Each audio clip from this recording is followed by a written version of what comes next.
90,000 تنخواہ لینے والا افسر جب 8,000 مہینہ کمانے والے کسی مزدور سے رشوت مانگتا ہے نا، اس وقت انسانیت کا جنازہ نکل جاتا ہے، اور ظالم کچھ تو رحم کر لیتا اس غریب کی غربت پہ۔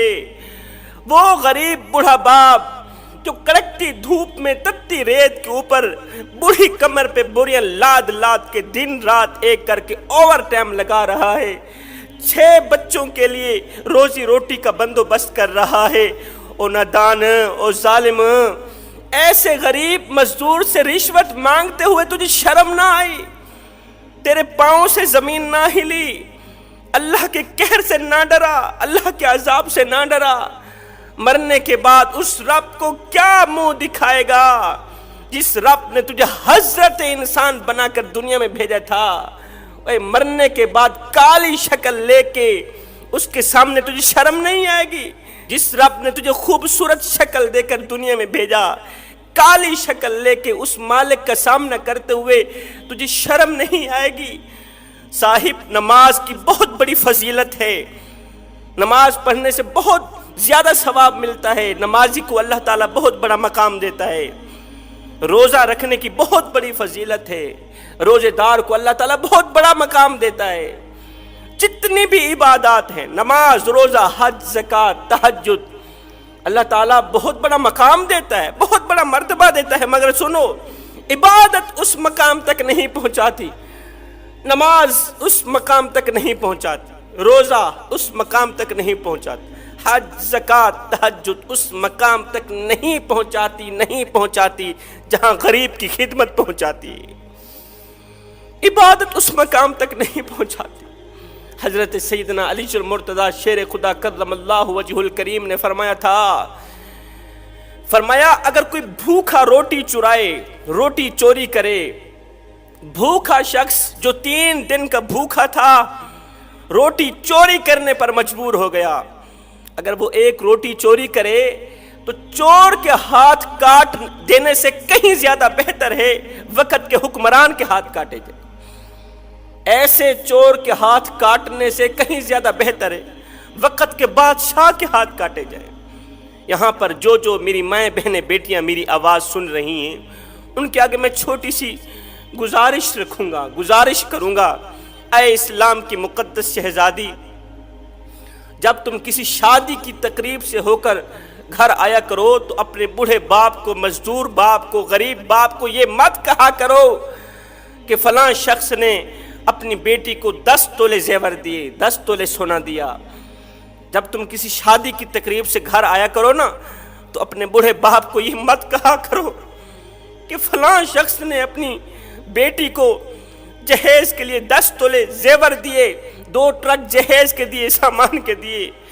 تمہارے منہ پر تو باپ کہہ دیتا ہے اس نے اچھا کیا، تمہارے سامنے تو بوڑھا باپ، مزدور باپ، غریب باپ کہہ دیتا ہے اس نے اچھا کیا، لیکن رات کو جب سوتا ہے نا، رات کا جب دوسرا پہر آتا ہے، جب گھر کے تمام لوگ سو جاتے ہیں، اس وقت اس غریب بوڑھے باپ کی آنکھیں رو رہی ہوتی ہیں۔ بیٹی کا جملہ باپ کو سونے نہیں دیتا، بیٹی کی یہ خواہش، کاش جس طرح اس مالدار باپ نے بیٹی کو 10 تولے زیور دیے، 2 ٹرک جہیز کے دیے، کاش کہ میرا باپ بھی مجھے 10 تولے زیور دیتا، 2 ٹرک جہیز کے دیتا۔ بیٹی کی وہ خواہش باپ کی نیند حرام کر دیتی، بیٹی کا یہ جملہ باپ کی نیند حرام کر دیتا ہے۔ پھر ساری رات باپ کی روتے ہوئے گزرتی ہے، آنکھوں سے نیر بہاتے ہوئے گزرتی ہے، آنسو بہاتے ہوئے گزرتی ہے۔ بیٹی کی یہ بات سن کر باپ رو رو کے اللہ کے سامنے شکوہ کرنے پر مجبور ہو جاتا ہے، رو کر کہتا ہے، شکوہ کرتا ہے، مالک، بیٹی کو جہیز کے طور پر 10 تولے زیور دینے والے شخص نے کون سا ایسا کمال دکھایا تھا؟ جہیز کے طور پر 2 ٹرک سامان کے دینے والے شخص نے، باپ نے کون سی ایسی نیکی کی تھی، کون سی ایسی خوبی کر دکھائی تھی کہ تو نے اسے مالا مال کر دیا؟ مالک، میں نے تیرا کیا بگاڑا تھا کہ تو نے مجھے اتنا بھی نہ دیا کہ میں اپنی رخصت ہونے والی بیٹی کو ایک 4 پئی تو دے سکوں، رخصت ہونے والی بیٹی کو ایک 4 پئی تو دے سکوں؟ میرے اندر اتنی ہمت نہیں، میرے اندر اتنی طاقت نہیں، میں تو غریب ہوں۔ وہ بڑا باپ جو کڑکتی دھوپ میں تتی ریت کے اوپر کھڑے بوڑھی کمر پہ بوریاں لاد لاد کے دن رات ایک کر کے 1000 روپے شام کو کما کے آتا ہے، بچوں کے لیے روٹی کا بندوبست کرے یا بیٹی کو جہیز دے۔ بخار آتا ہے، غریب بڑھا باپ دوائی نہیں لیتا، پیناڈول کی ایک گولی نہیں لیتا، کیا کرے؟ اولاد کو روٹی کھلائے یا دوائی لے، بیٹی کو جہیز دے یا اپنی دوائی لے۔ آئے اس جہیز جیسی لعنت نے میرے خوبصورت معاشرے کو گندا کر دیا۔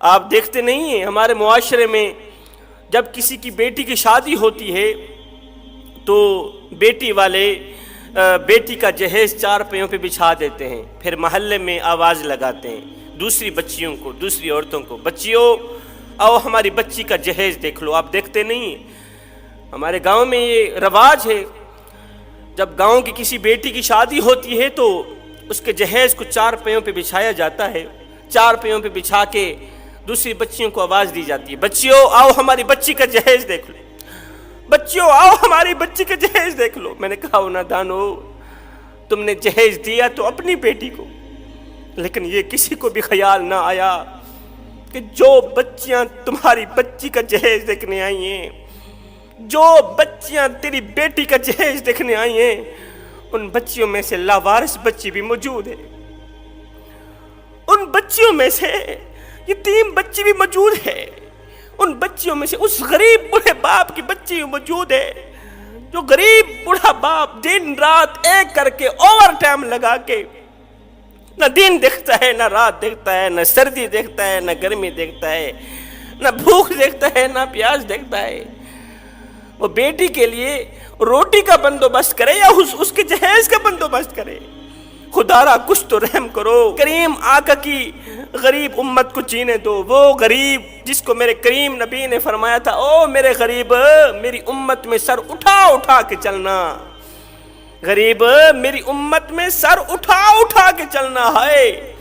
جس غریب کو میرے نبی نے فرمایا تھا میری امت میں سر اٹھا اٹھا کے چلنا، ہم نے اس غریب کا ستیہ ناش کر دیا، ہم نے اس غریب کا جینا حرام کر دیا، جینا محال کر دیا۔ وہ غریب موت مانگنے پر مجبور ہو گیا۔ ہم نے اپنی دولت کی نمائش اس طرح کی، ہم نے پیسوں کی نمائش اس طرح کی کہ غریب موت مانگنے پہ مجبور ہو گیا۔ مالک تیری مخلوق مجھے جینے نہیں دیتی، ہاتھ جوڑ کے عرضی کر رہا ہوں میرے بھائیوں، اس جہیز جیسی لعنت کو ختم کرو۔